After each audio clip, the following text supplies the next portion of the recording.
Сәлеметсіздер ме? Мен Ордабай Ағыбайұлы атындағы жалпы орта мектебінің 6 сынып оқушысы Тимехан Сезім Мұстафа қызы. Мен Абай атамыздың өмірбаянын айтып бергім келіп тұр.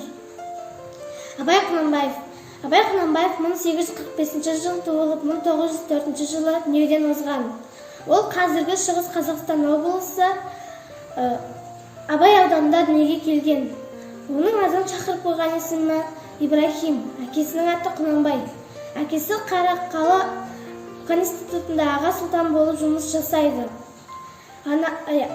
Апасы Зере сабырлы, сөзге шешен кісі, анасы Ұлжан сабырлы, кең мінезді, сөзге ұста кісі. Абай Құнанбаев Абай медресесінде небәрі 3 жыл оқып, ары қарай өз бетімен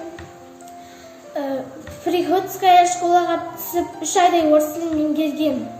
Ол 13 жасында ерте есейіп, араб, иран, шағатай тілдерін меңгеріп, өзі шығармалар, өлеңдер, қара сөздер жазады.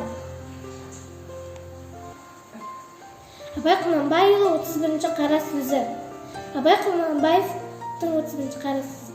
Естіген нәрсені ұмытпасқа 4 түрлі себеп бар. Әуелі, көкірегі байлаулы берік болмақ керек. Екінші, сол нәрсені естігенде, я көргенде ғибратлану керек. Көңілденіп, тұшынып, ынтамен ұғу керек.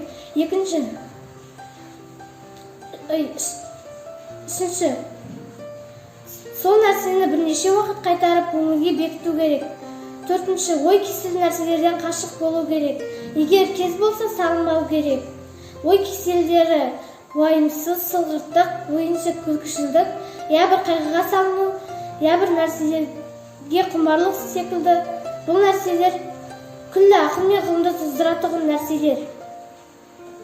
Келесі сіздерге өлеңін оқып бергім келіп тұр. Абай Құнанбаев: мен жазбаймын өлеңді ермек үшін. Мен жазбаймын өлеңді ермек үшін. Жоқ барды ертегіні термек үшін. Бүкіл егі сезімді, тіл орамды жаздым үлгі жастарға бермек үшін. Бұл сөзді тасыр ұқпас талап тұғар, көңілінің көз ашық сергек үшін.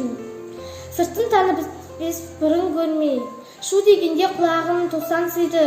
Өскен соң мұндай сізді бұрын көрмей.